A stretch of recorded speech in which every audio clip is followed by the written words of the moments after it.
There's nothing new to report. It's extremely hot outside and I just really don't like it. That's it. And I'm feeling Hello my friends and welcome back to the Lemonade Stand, or welcome if you're new here. My name is Brianna. Oh my god, it's been so long since I sat down and filmed a video, I forgot my intro. Let's go with this. My name is Brianna. I'm a registered dietitian and work in clinical care, and we're here to film a video. Today we're gonna film Dietitian Reacts to the Belle Vitale, what is this? The Belle Vitale guidebook, and we're gonna react to it, and it's probably gonna be a good time for you guys. If you enjoy health, science, and wellness, nutrition information, nutrition education videos with some lulz and some dry sarcasm sprinkled in along the way, why not hit that subscribe button and join the party? We would love to have you here. Without anything further, let's make lemonade. But I'm actually drinking Diet Coke from McDonald's. I swear McDonald's Diet Coke just tastes better. Okay, so this was sent to me by somebody a while back.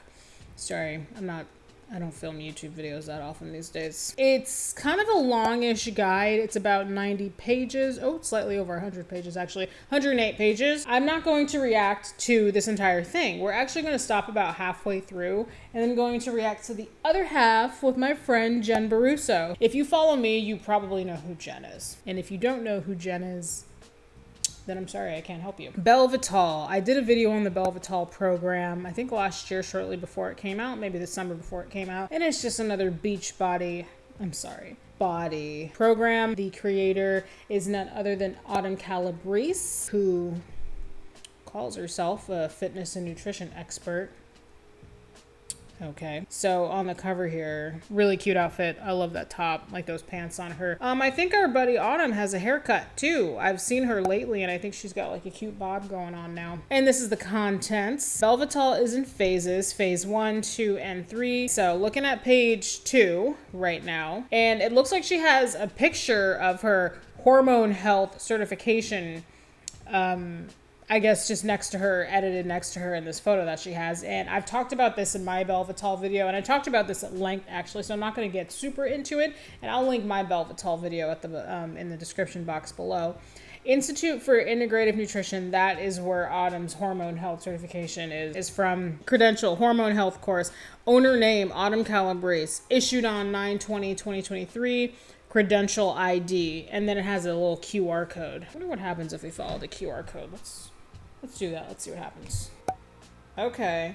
Oh, okay. So the QR code takes us to her certification. With approval of the founder, the faculty of the Institute for Integrative Nutrition, with approval of the founder and director, hereby grants Autumn Calabrese the Certificate of Advanced Education on Hormone Health with the official sanction of the Ohio State Education Department on 9/20/2023, and then it's signed. Okay. Institute of Integrated Nutrition corporate seal. All right. So there it is. She calls herself an expert in things, but she went to college for dance. Last we checked her NASM certification, it was kind of a frenzy on Instagram for a little while. This was probably like a year and a half or 2 years ago now, probably.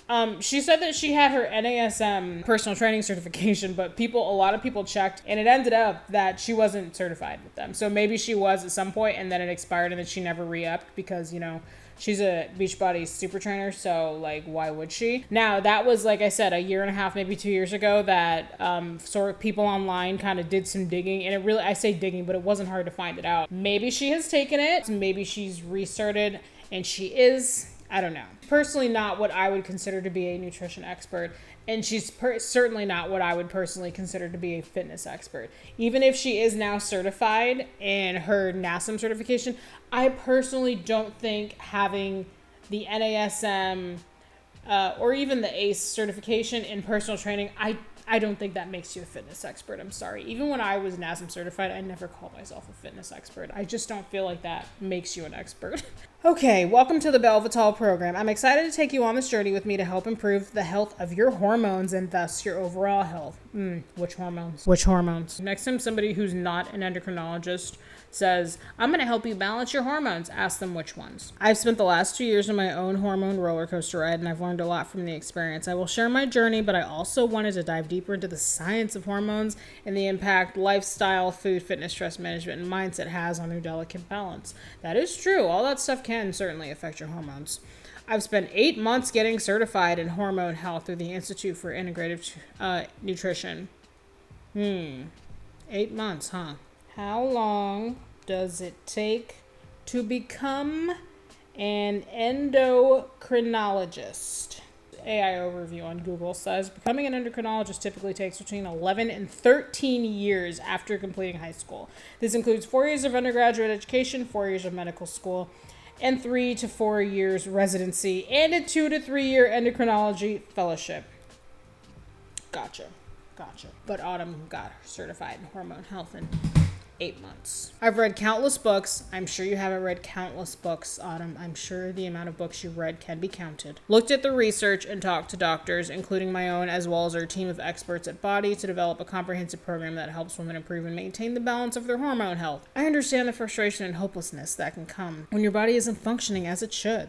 So I do not take it lightly when I have the opportunity to create something that can genuinely make a difference. Apparently, Susan Callahan says, hormones get no respect. We think of them as elusive chemicals that make us a bit moody, but these magical little molecules do so much more. I don't think of hormones like that. Something that I found interesting is Autumn. If you're familiar with Autumn Calabrese and how she kind of touts herself online and operates online, she's what I would personally consider to be a fitness and wellness influencer. And she parrots a lot of the same talking points that a lot of fitness and wellness influencers tend to parrot. Autumn is what I would consider to be very crunchy. So the research that she says she looks at, I wonder if it is actually like legitimate scientific peer-reviewed research. And she says she talks to doctors, including her own. We know for a fact, or at least the last time I checked, which was a while ago, because I don't make videos as often as I used to. The last I checked, her doctor was some naturopathic doctor. I'm not saying all naturopathic doctors are like this, but they generally have a reputation for not being very evidence-based and for kind of sharing a lot of nutrition and health and wellness misinformation, and sharing a lot of misinformation in terms of like health and science, especially nutrition as well. So don't feel like yourself. You haven't for a while and nobody can tell you why. Tired, moody, and suddenly gain weight, hot flashes, and just not feeling like yourself. You already said that on him. It may be your hormones, or it may not be. Possible symptoms, she writes, review the list below. If you're experiencing at least 3 of these symptoms, you may have a hormonal imbalance. Or if you experience any 3 of those symptoms, you might just be a human. Let's read the symptoms. Unexpected weight gain / difficulty losing weight. Hot flashes, night sweats, low energy / fatigue, irregular periods, vaginal dryness, reduced sex drive, mood swings, and irritability, deep sleep disturbances, difficulty falling or staying asleep, brain fog, lack of focus, dry, dull looking hair loss, skin issues, dry, red, oily acne, bone loss, muscle loss, bone loss. Who's out here just losing a femur? You might have hormonal issues if you have bone loss. I think the intent there is bone density loss. Somebody really should have checked that. They wrote bone loss as if you just wake up and you don't have a femur. You lost a bone. Might be your hormones. Muscle loss, decreased ability to handle stress, bloating, food sensitivities, food cravings, headaches / migraines, PMS. You know, the interesting thing is food sensitivities is on this list, but I think the program that they made a couple years ago, God, what is the name of that program? I think that one was supposed to sort of tackle food sensitivities. Oh, it's going to drive me crazy. See, this is how not often I do this anymore. I can't remember the program because I've made videos on it before. The 4-week gut protocol, that's what it was. Yeah, the 4-week gut protocol kind of in a roundabout way, if I recall, kind of was a little bit of an elimination diet, or at least it tried to be, which is something that really should be medically supervised. What's crazy is I thought the 4-week gut protocol was supposed to fix my food sensitivities. So I guess if I did it and I'm still having food sensitivities, it didn't work. But now I'm going to do Belle Vitale and it's going to fix them, maybe. Probably not. Okay. What is the Belle Vitale Program? 3-month program consisting of 3 phases, 3 major components: fitness, nutrition, stress management. That's right. With the goals of becoming stronger, more metabolically flexible, and having better hormone balance. Which hormones? Which hormones? I'm sure even as you read this, you're thinking, what will I do at the end of the 3 months? How will I maintain this new lifestyle and continue to feel amazing? Don't worry, I have an easy 5-step maintenance plan at the end of the guidebook. Oh, I can't wait to see that. Okay, so the first component is nutrition. This is the one I'm most interested in. The nutrition component is specifically designed with women's health and hormones in mind so that your body can support healthy blood sugar levels and insulin sensitivity. Also, it will help you switch from burning carbohydrates to burning fat, which is done through lower carbohydrate diet combined with intermittent fasting. Okay, why do I need to do that though? Because most bodies prefer carbohydrates for fuel. So why do I need to switch from burning carbs to burning fat? And that's not my opinion. That's actual science. I don't understand why so many people think burning fat over burning carbs is like optimal, because really, your body can use fat for fuel as opposed to carbohydrates, but that's actually not ideal. Your body actually prefers carbohydrates for fuel. So why are we forcing your body to use an alternative fuel source when it prefers to use carbohydrates? We're also adding foods like fruits, vegetables, and high quality protein. You should be doing that already.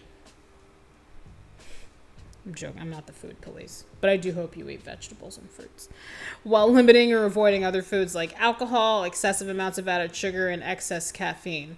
I agree with limiting or avoiding alcohol for sure. Excessive amounts of added sugar, sure, why not? Yeah, because added sugar is usually in ultra-processed foods. And while ultra-processed foods are just fine in moderation, even a little bit every day, you're not going to die from. This helps support the body's detox pathways. What are the detox pathways? Name them, please. This program includes proprietary supplements to help manage stress and replace key vitamins and minerals that play a vital role in hormone health, as well as supplements that support healthy blood sugar levels and help promote fat burning. Okay, and then we have component 2 is the fitness, and then component 3 is the stress management. Everybody should move their body and try their best to limit stress. A little bit tough to manage your stress in today's world, you know. A note about Belle Vitale supplements and 0 grams added sugar Shakeology. Belle Vitale includes 2 proprietary formulations to help promote hormone health with a focus on stress support, healthy metabolism, and helping reduce blood sugar spikes after eating. Blood sugar spikes after eating is actually a perfectly normal part of being a human. It's actually supposed to happen. It means your body's doing what it's supposed to do. If after a couple hours though your blood sugar's still up, then that's a problem. Unless obviously you have a condition that will affect your blood sugar, such as if you deal with hypo or hyperglycemia or diabetes. For those of us who don't have any of those conditions, blood sugar going up after you eat is normal. So they have these supplements, and of course they're Belle Vitale. They're for the program, so you have to buy them. One is daily metabolism and blood sugar support, and the other is daily hormone and stress support. You know, I do daily hormone and stress and blood sugar support. I do it when I wake up in the morning and go to the gym before I go to work, and I help really manage my stress by just exercising, and also I have dogs, so that helps too.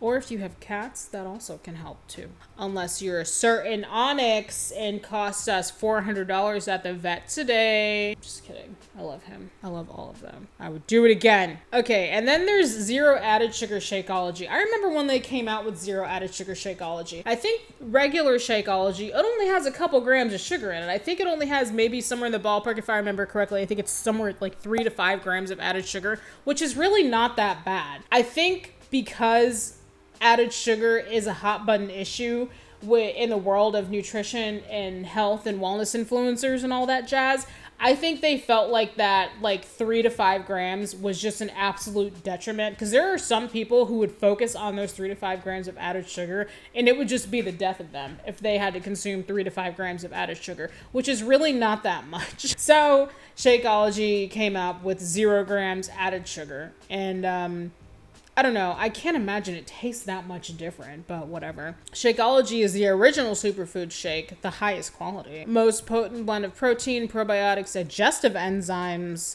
antioxidants, adaptogens, phytonutrients, and more. It helps improve digestion, promote healthy energy, and healthy weight loss, and has helped millions of people feel amazing. There's a little asterisk by it, and then we have that little FDA disclaimer at the bottom. These statements have not been evaluated by the Food and Drug Administration. This product is not intended to diagnose, treat, cure, or prevent any disease. All right. Now, can we circle back to Shakeology having digestive enzymes? I don't remember Shakeology having digestive enzymes. I'm looking a lot of things up, by the way, because this video is completely blind, in case you haven't figured it out.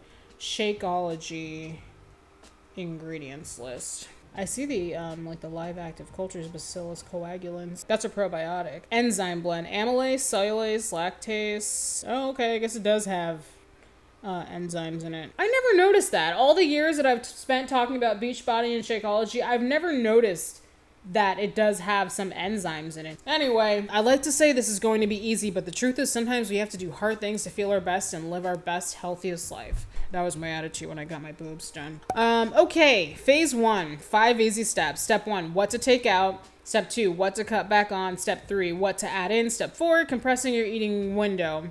That would be the intermittent fasting, I presume. Step 5, a quick calculation. Okay, step 1, what to take out. Gluten, dairy. Is this a list of things you have to take out?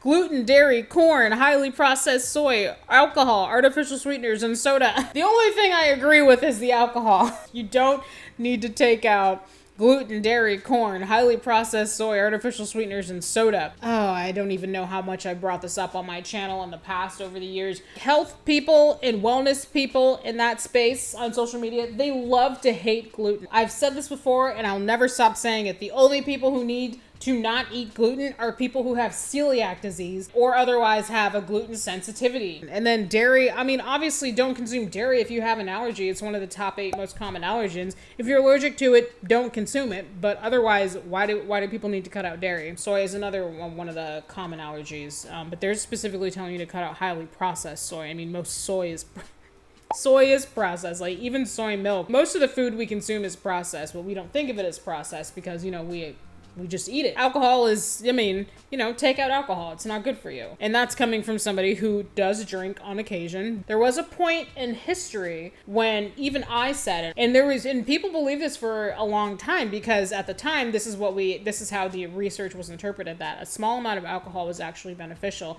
to overall health. That's not the case. No amount of alcohol is beneficial to your health. So yeah, sure, limit alcohol or avoid it entirely. Artificial sweeteners, no. Gut health is an essential component of hormone health. Your digestive system helps eliminate excess hormones from the body. So we want to ensure your gut is as healthy as possible. So let's read this fun fact real quick. There are 7 calories per gram of alcohol. Alcohol goes right to the liver and can be converted to fat. It can also hinder detoxification and weight loss. That is true about detoxification. Alcohol metabolism happens pretty quick. It happens right away in your stomach as soon as you drink alcohol. Any excess calories are converted to fat, so it's not just alcohol. Just FYI. And then it can also hinder detoxification and weight loss. That is definitely true about detoxification. Your body prioritizes getting alcohol out as fast as it can because alcohol, ethanol, is a toxin to your body. What organ does that? It's your liver. Your liver also does a whole host of other very, very important things for your body. But if your liver is too busy every night trying to get all these tequila shots out of your system, then that actually does hinder it from doing its job in other ways. That's why people who abuse alcohol for years and years and years actually develop nutrient deficiencies. And I have seen that a lot in my line of work. When alcohol enters the body, it immediately takes precedence over other energy sources. It gets burned first. That's kind of what I just said. It gets burned first, unlike protein, carbohydrates, and fat, and it cannot be stored in our bodies. It has to get used. Therefore, when alcohol is present, the body stops burning stored body fat or any other source of fuel until the alcohol is cleared the system. Both acute and chronic alcohol consumption have the ability to disrupt normal endocrine function, including reproductive hormones. Yeah, I mean, excessive chronic alcohol consumption can definitely disrupt everything in your body because, as they said here, your liver takes precedence getting rid of the alcohol from your body. Rancid oils and highly processed oils, including corn, cottonseed, canola, vegetable, soybean, safflower, sunflower, and partially hydrogenated oils.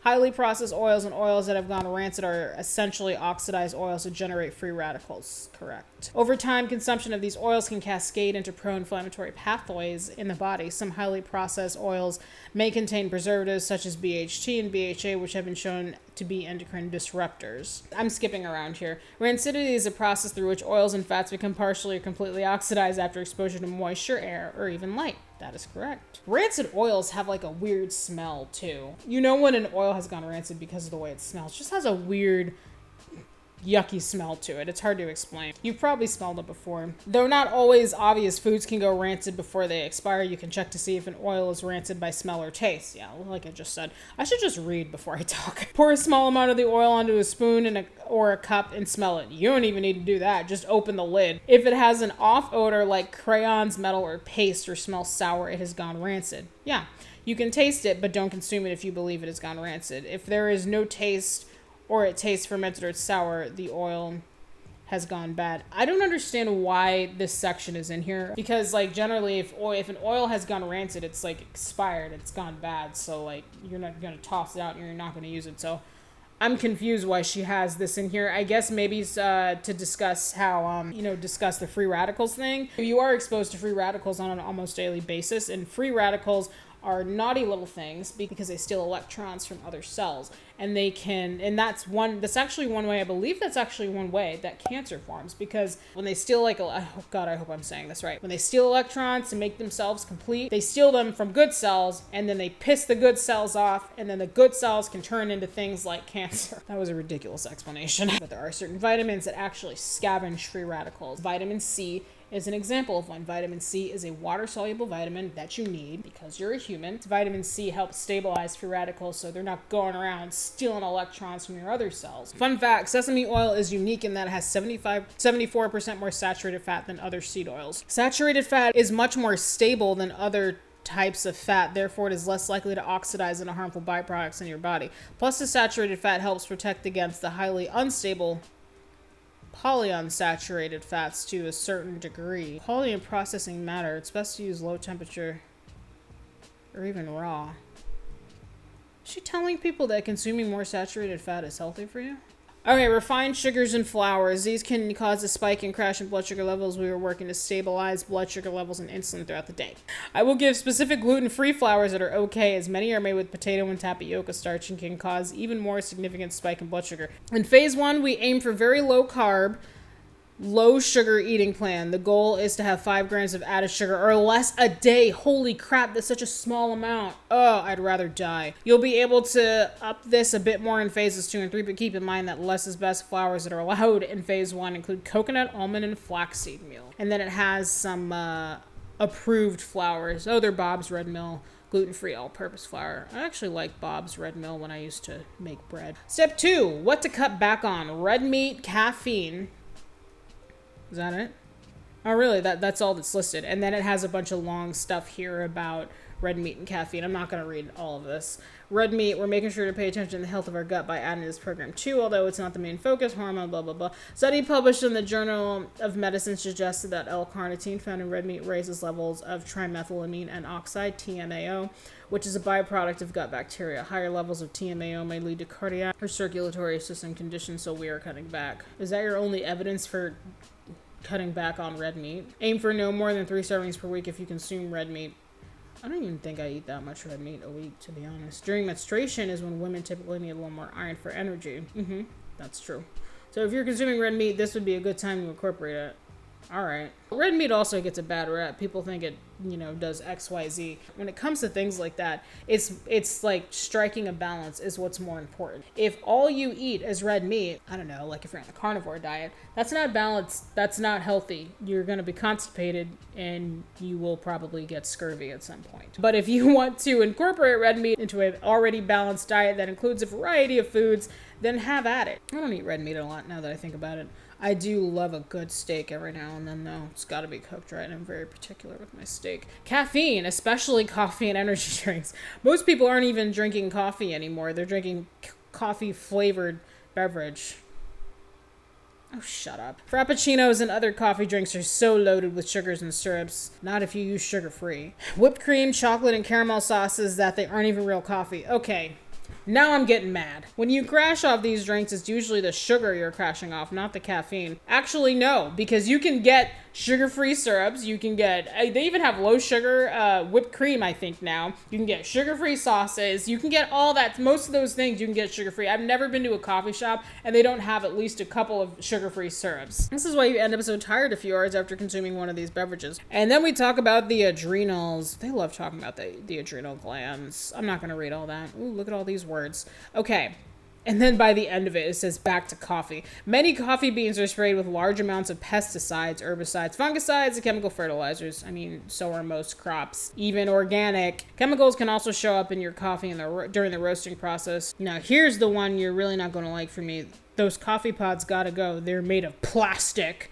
The hot water passing through them increases the leaching of endocrine disruptors in your coffee. Yes, they have tested free of BPA, but they have still tested positive for estrogenic activity. Okay, all of this is what I call majoring in the minors. I can't imagine scrutinizing every single thing so much like this. The anxiety and stress this would cause would probably counteract the stress management supplements I'm already taking in this program. Fun fact, typical coffee, both regular and decaf, decreased testosterone in a randomized trial, including women. A study in premenopausal women confirmed these results. You know, they're actually citing some research. Now, this is blind. I haven't looked into the research that they're citing here, but I will say just right off the bat, I do appreciate that there's actually some research cited. Now, if these studies are even real, if these studies are peer reviewed, I don't know, but I'm just saying I like it. Step 3, what to add in? Good quality food. Yes.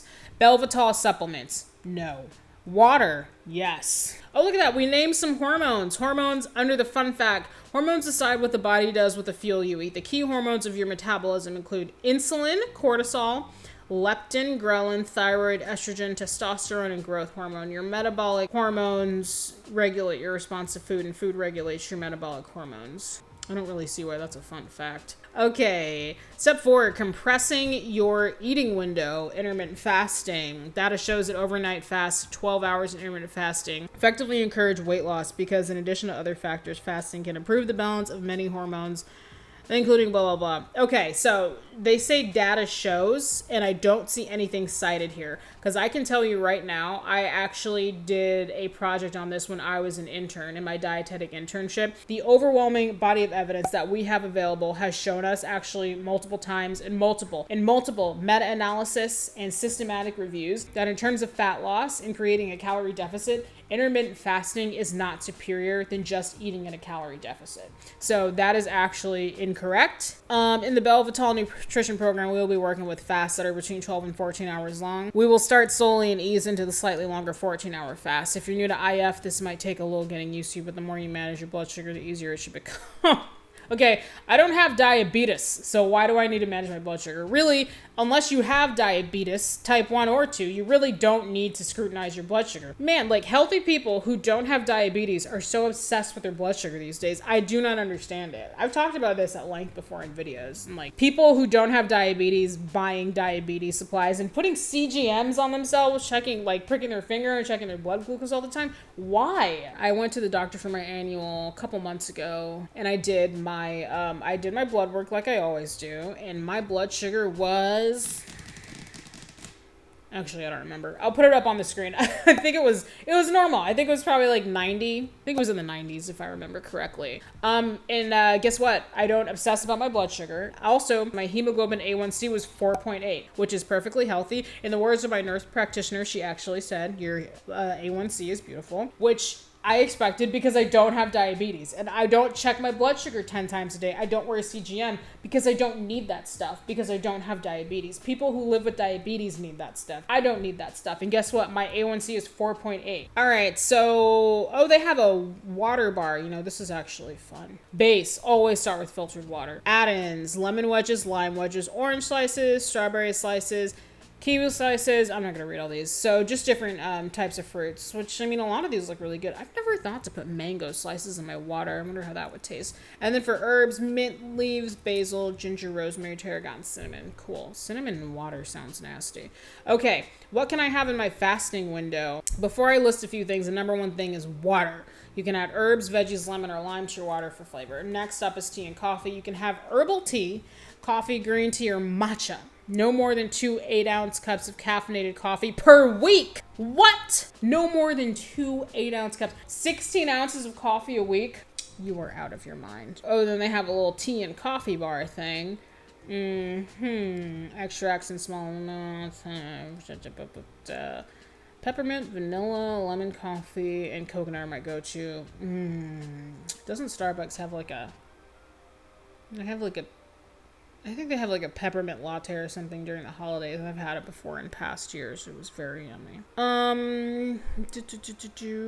All right, so phase 1, top 10 guideline. 5 grams of added sugar or less a day. You can use the following serving sizes below, but keep in mind less is best in this phase. If you don't need to have it, leave it out. I don't need to take supplements either, but whatever. These cannot be used in your fasting window. 1 teaspoon of organic maple syrup, 1 teaspoon of raw sugar, half a teaspoon of honey. Those amounts are so specific. These can be used in your fasting window. The sugar alternatives below may be used. They do not count towards your grams of added sugar in a day, but they should still be kept to a minimum. The more you stimulate your taste buds with sweet things, the more you're going to want them. 1 serving per day of stevia, 1 serving per day of monk fruit. And then I also noticed that they don't put any sort of reference for serving sizes next to stevia and monk fruit. And that's probably because I don't think there's an established serving size for stevia and monk fruit, because they're relatively new natural sweeteners that have kind of emerged in the last 10 years or so. So I don't know that there's an established serving size for those. I mean, they said no more than 1 serving a day. Okay, what's a serving? Phase 1, top 10 guidelines. Remove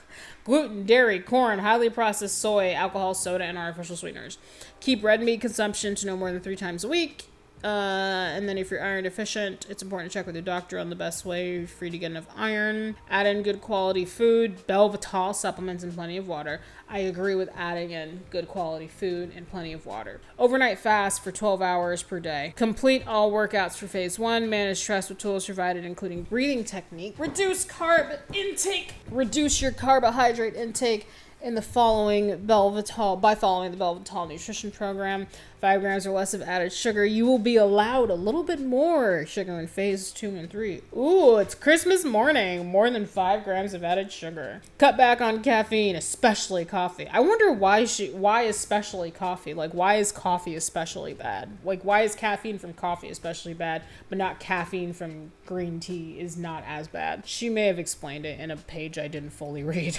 No more than 2 8-ounce cups of caffeinated coffee per week. Okay, well, I won't be doing that. 30 different plants in a week. Vegetables, fruit, healthy fats, nuts, and seeds all count towards this. Wow, 30 different plants in a week. You know, I feel like that's a really high achieving goal, but it would be fun to try. And you know what? Most people don't eat enough plants, so I don't think that one is bad. I do feel like 30 is a lot. 30 is very ambitious, but you know, I think if you want to try and go for 30 different plants in a week, then more power to you. I would be proud of you for trying 5 different plants in a week. So we're on page 29. Wait a minute, let's see where we go. Okay, we're on page 29, and I'm doing a lot more talking than I expected.